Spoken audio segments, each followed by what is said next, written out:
안녕하세요. 안녕하세요. 네, 오늘은 궁금한 게요. 네. 우리 주변에 지나치게 눈치 보고 사람들이 신경 쓰는 사람들이 있는데 이런 사람들은 어떻게 하면 좋을까요? 이게 사실 눈치 보는 거는 되게 네. 강점이에요. 되게 세심하고 민감하고 다른 사람들을 이제 살필 수 있는 이제 강점이 있는 건데 눈치 보는 분들이 되게 고민이 많으세요. 나는 왜 이렇게 눈치를 많이 볼까? 좀 신경을 안 쓰고 싶다 이렇게 하시는 분들이 많은데 네. 사실 눈치 보는 건 문제가 아니고 그것보다 눈치를 보는 동안 자신을 망각하는 게 문제예요. 너무 타인만 이제 포커스가 가 있으니까 내가 지금 어떤 상태인지나 내 기분이나 내가 혹시 불편할 때라도 그거를 이제 보지 못하고 계속 타인한테만 계속 맞추는 데에 예. 이제 안테나가 가 있는 거예요. 아, 자신을 망각하기 시작하면은 그 관계에서 내가 중심을 잃어버리니까 그게 예. 문제가 되는 거거든요. 그래서 그런 분들한테는 제가 계속 나한테로 계속 포커스를 가지고 와라. 주의를 나한테 두고 한 템포라도 쉬고 이렇게 막 쭉 대화를 하다가도 지금 나는 어떤 상태지? 이렇게 한번 살펴봐라 라고 이제 제안을 많이 드려요. 네. 그런데 이것도 쉽지 않은 분들이 계세요. 이제 그런 경우는 이게 좀 어렸을 때의 경험이랑 연결이 될 수가 있는데 안정적인 환경이나 좀 애착 관계가 안정적이지 않았을 경우에는 예를 들면은 이제 부모님이 너무 엄격하고 너무 이제 감정 기복이 심하시거나 친구들 사이에서 좀 심하게 따돌림을 당했다거나 친구들이 다 있는 데에서 선생님이 좀 수치심을 주는 어떤 표현을 하셨다거나 그런 경험을 했을 경우에는 네. 내가 좀 괜찮은 사람이다, 내가 충분히 가치 있는 사람이다라는 이제 존중감을 받아야 되는데 그렇지 못하고 계속 내가 잘못된 사람이라는 느낌을 이제 받으면서 내가 괜찮은 사람이라는 걸 확인받고 싶어서 계속 타인을 확인하는 거예요. 그때에는 어른들이 나를 돌보아주는 역할을 하다 보니까 예. 사실 생존하는 거랑 연관이 있거든요. 이렇게 안정감을 느껴야 내가 살 수가 있는 거잖아요. 예. 그래서 그 당시에 이제 눈치를 보고 너무 신경을 쓰고 막 이렇게 막 돼 있는 게 이제 굳어져 버리는 거죠. 이게 타인을 너무 신경을 쓰는 데에 이제 생존 방식이 돼버리는 경우가 있어요. 그런데 그게 지금은 사실 그렇게 효과가 좋은 방식은 아니죠. 오히려 좀 사람들과의 관계를 힘들게 만들고 나를 피로하게 만드니까 예. 이제 어렸을 때 그런 경험을 한번 살펴보면서 그때 내가 좀 상처받은 아이가 있지는 않은지 해소되지 않은 감정이 있지는 않은지 좀 이해해보고 그걸 이해하면서 그때의 상황과 지금의 상황은 다르지 또 그리고 그때의 나와 지금의 나는 또 다르지 지금의 나는 많이 성장을 했으니까 내가 이 상황을 다룰 수 있는 힘이 있지 예. 내가 굳이 이 사람을 다 맞춰야만 내가 살 수 있는 건 아니지 라는 걸 이해하는 게 좀 필요하겠죠. 그 시절에 그런 상황이었기 때문에 타인의 눈치를 보게 됐어라는 걸 알았어요. 네. 그럼 그 다음으로는 어떤 스텝을 취해야 될까요? 내가 그런 상황이 있었기 때문에 그때는 너무 무섭고 두려웠기 때문에 이런 습관이 생겼구나라는 걸 이해하는 것만으로도 사실은 좀 많이 완화가 될 수 있고 자각하기가 쉬워져요. 예. 이제 내가 한번 이해를 하면 그러면 그때에 제가 아까 말씀드린 것처럼 나한테 포커스를 가지고 와서 내가 지금 어떤 상태인지를 한번 살펴보고 지금 내가 혹시 너무 피곤한 상태는 아닌지 너무 내가 막 끌려가 있는 상태는 아닌지 내 상태를 한번 살펴보면서 그렇게 눈치 볼 때의 그 내 마음 안에 있는 제3자처럼 어떤 존재를 좀 상상을 해서 그 아이가 어떻게 하고 있는지를 좀 한번 생각해 보는 것도 좀 도움이 돼요. 상처받았던 과거의 내가? 네, 이걸 뭐 상처받은 내면 아이라고 심리학에서도 많이 얘기를 하는데 그 상상을 해보세요. 막 지금 어렸을 때 어떤 그런 아픈 경험으로 인해서 계속 막 눈치 보고 막 초조해하는 어떤 사람이 있어요. 그 사람의 마음속에 그 아이는 어떤 상태일 것 같아요?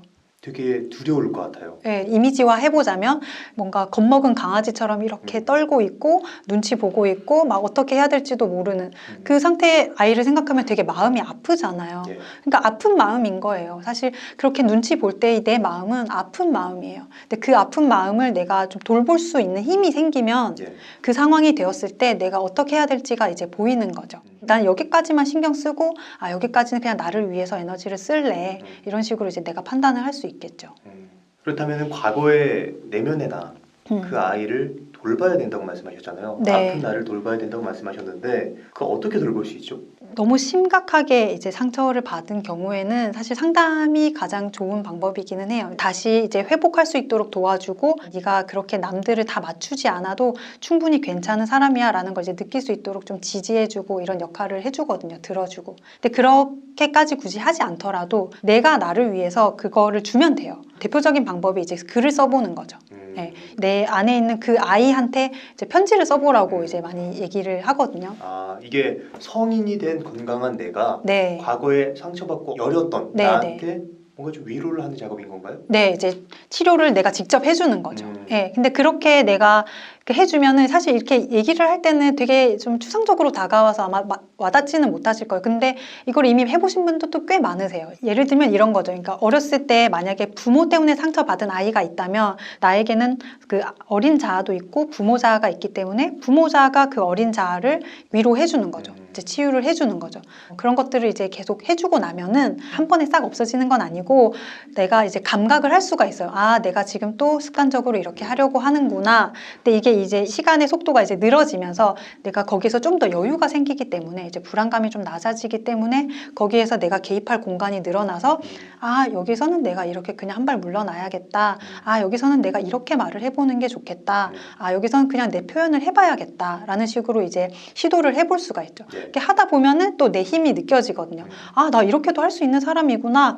아, 이렇게 거절해도 별일 안 일어나는구나. 라는 것들을 이제 알게 되면서 나를 위해서는 이렇게 하는 게 좋겠군. 이런 식으로 이제 알게 되죠. 과거에는 네. 내가 이렇게 하면 정말 나한테 엄청난 피해가 올 것 같고 네. 거의 생존 욕구처럼 네. 불안했는데 네. 이렇게 해보니까 이것도 사실 괜찮은 일이었네 라고 생각이 들면서 다르게 행동할 수 있는 여지가 생기는 건가요? 그럼요. 예. 이렇게도 해볼 수 있고 저렇게도 해볼 수 있고 하는 이제 힘이 생기겠죠. 예. 그렇게 하다 보면은 장기적으로 나한테 더 좋은 방법을 찾게 되겠죠. 그 상황에서는 그 사람을 맞춰주고 하는 게 나한테 이득일 수는 있어요. 비위를 맞춰주고 이제 그 사람이 필요한 거를 이제 내가 제공을 해주면은 좋은 피드백을 받을 거 아니에요. 근데 그렇지만 장기적으로 봤을 때 그게 나한테 정말 좋은 일인가? 라고 생각을 해보고 뭐 이 사람한테 원하는 걸 주고 싶긴 하지만 잠깐 내가 참고 아, 나를 위해서 그냥 이거 참자 이렇게 하고 이제 뒤로 물러나는 거죠. 저도 비슷한 경험이 있어요. 아, 그래요? 예전에 네. 예전도 아니고 최근이에요. 아, 네네. 또 어떤 상황에서 불안함이 느껴져서 내가 행동을 안 하고 있다는 걸 스스로 파악이 된 거예요. 아. 그래서 한번 가보자. 네, 한번 네. 새로운 행동을 해보자. 네. 그래서 그 행동을 했어요. 네. 그런데 아무렇지도 않았어요. 네.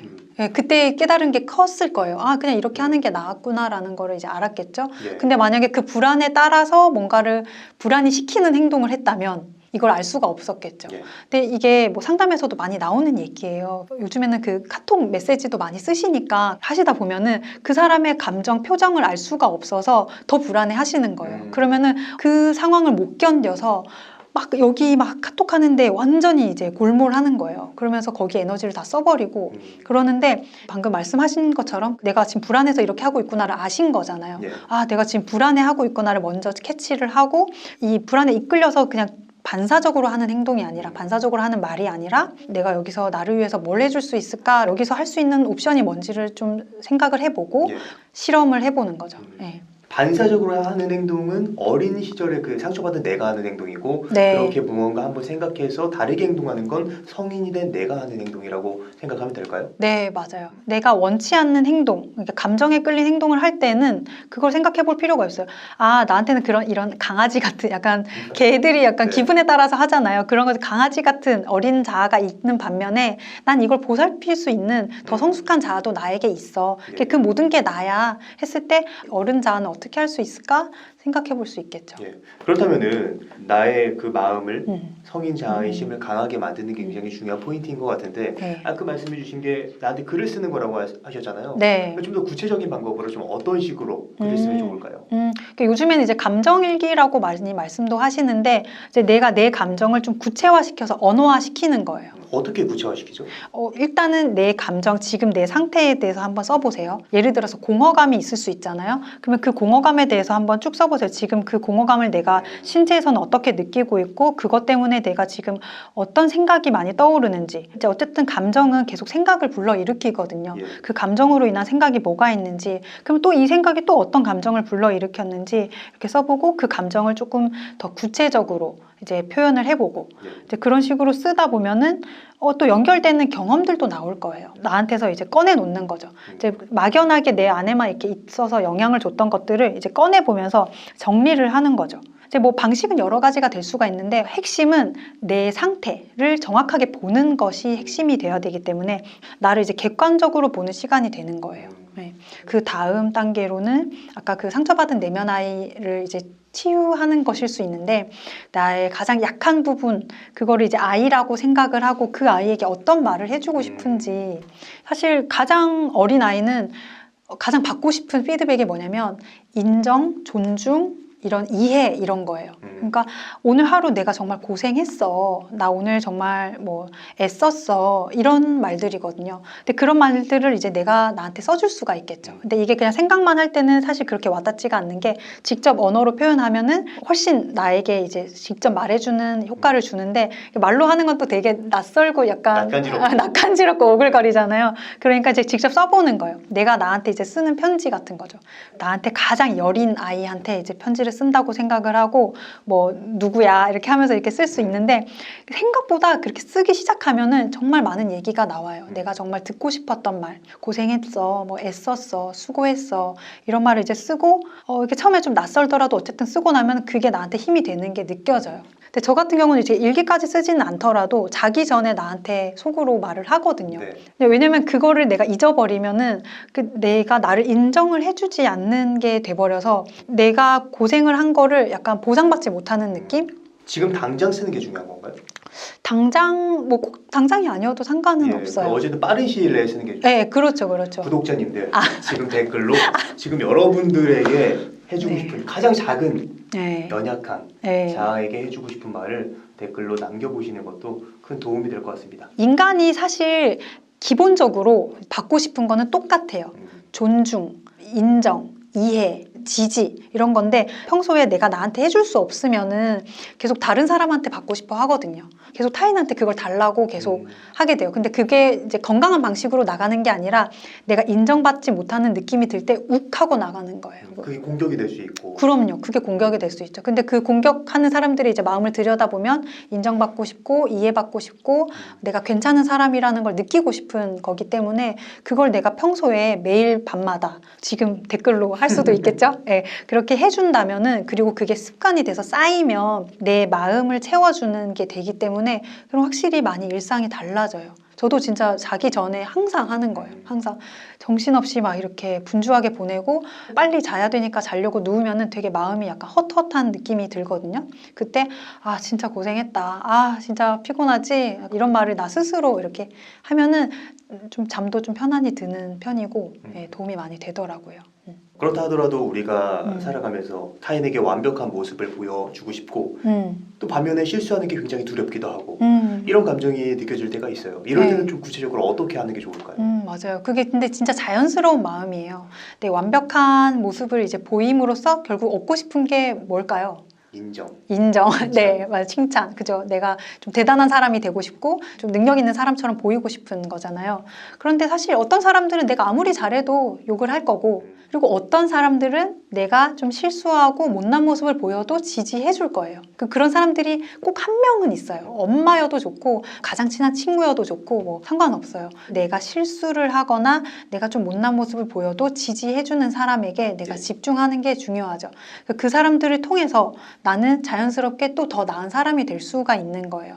채찍질을 해줘서 더 나은 사람이 되는 게 아니라 그런 힘을 받으면은 인간이라는 동물은 자연스럽게 더 좋은 방향, 건강한 방향으로 노력을 하게 돼 있어요. 그런데 우리는 계속 그 실수할까봐, 막 누가 욕할까봐 거기에 너무 막 신경을 쓰게 되잖아요. 이제 그거를 신경 쓰는 건 자연스러운 마음이지만 우리가 집중해야 할 것은 내가 실수를 하더라도 나를 항상 지지해주고 한결같이 이제 바라봐주는 사람들, 이제 그런 사람들을 이제 기억하면서 뭔가를 해야겠죠.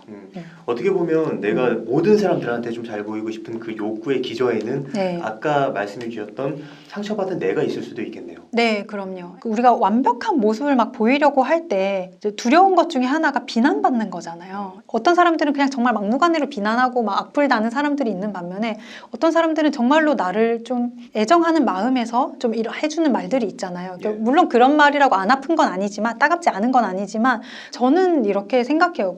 오히려 실수를 해서 피드백을 받는 기회가 생겨야 내가 어떤 식으로 좀 발전할지도 좀 생각해보고 할 수가 있잖아요. 그런 말들을 이제 들으면서 적절히 필터링 필터링 해가면서 그 말을 내가 흡수를 하면은 그걸 내 이제 삶의 원동력으로 삼아서 좀 발전할 수 있는 계기로 삼을 수 있는데 아예 피드백을 안 받으려고 막 너무 완벽하게 하려고 하면은 그 기회를 내가 놓쳐버리는 거예요. 그렇다면은 상처받은 내가 타인의 신경을 좀 덜 쓰고 네. 조금 더 건강하고 당당한 내가 되는 방법 그런 게 네. 있을까요? 제가 어디선가 이제 들은 말인데 너무 좋아서 제 책에도 쓴 내용이 있어요. 네. 그 소설가 김훈지를 이제 인터뷰한 인터뷰집에서 했던 말인데 니들이 나를 욕한다고 해서 내가 훼손되는 것도 아니고 니들이 나를 칭찬한다고 해서 내가 거룩해지는 것도 아니다. 니들은 마음대로 말해라. 나는 내 삶을 살겠다. 적혀 있었는데 그게 저한테 너무 와닿아서 써놓고 종종 생각하는 말이거든요. 근데 이거를 사람들이 다 아세요. 사람들이 욕하는 걸로 내 정체성이 바뀌는 건 아니잖아요. 예. 그런데도 사람들 사이에 있으면은 그거를 인식하기가 쉽지는 않아요. 어쨌든 이 말에 담긴 그 맷집만큼은 예. 우리가 좀 필요한 것 같아요. 그 맷집을 길러서 우리가 사람들이 비난은 계속 어쨌든 뭘 해도 받잖아요. 뭐 악플도 받으시지 않나요? 악플 매번 제가 이제 즐겁게 받고 있어요. 그죠. 네. 근데 그 악플을 하나하나 다 신경 썼다면 그 컨텐츠를 지금까지 지속시키지 못했을 거예요. 예, 맞아요. 네. 근데 그거는 그거대로 별개로 생각하고 나는 나에 대한 확신이 있기 때문에 지속할 수 있는 힘이 있으셨을 것 같거든요. 그런 것처럼 내가 뭔가를 이제 하고자 한다면 그런 것들을 이제 내가 필터링 해내고 그 남들의 비난을 내가 흡수할 건 흡수하고 소화할 건 소화하고 이제 무시할 건 무시하는 그런 맷집을 가지고 해야 내 본질에 이제 내 삶의 본질에 집중을 할 수 있겠죠. 그러면서 저는 그 더 나은 나가 되고 싶어하는 사람들이 정말 많은데 그 성장에 대한 욕구, 강박이 있으신 분들이 정말 많은데 그 더 나은 나라는 거 자체를 좀 생각해 볼 필요가 있다라고 생각을 하거든요. 아까 눈치 많이 보는 거에 대한 얘기를 했을 때 이제 눈치를 안 보고 싶어 하는데 더 나은 나는 눈치를 안 보는 나를 막 상상을 하세요. 이게 재밌는 게 네. 되게 반대급부예요. 네. 더 나은 내가 되기 위해서는 눈치를 안 봐야 돼. 네. 근데 또 그 눈치를 안 보는 게 가능할까요? 아예 가능하진 못하겠지만 그렇죠. 그래도 이제 이성적으로 계속 그 방향을 추구하다 보면은 네. 어느 정도는 이룰 수 있다고 저는 생각이 들어요.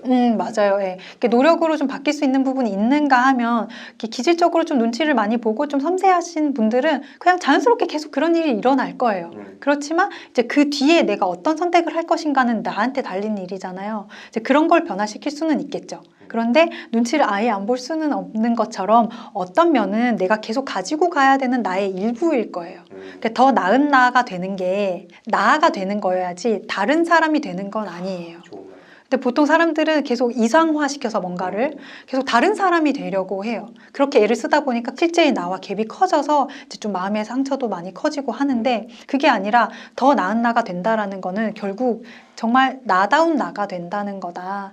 정말 나다운 게 뭐지에 대한 고민을 좀 해보셨으면 좋겠어요. 네, 그럼 오늘 좋은 말씀 해주셔서 감사합니다. 네. 오늘의 심리학은 여기까지 하도록 하겠습니다. 네, 감사합니다. 네, 감사합니다. 네.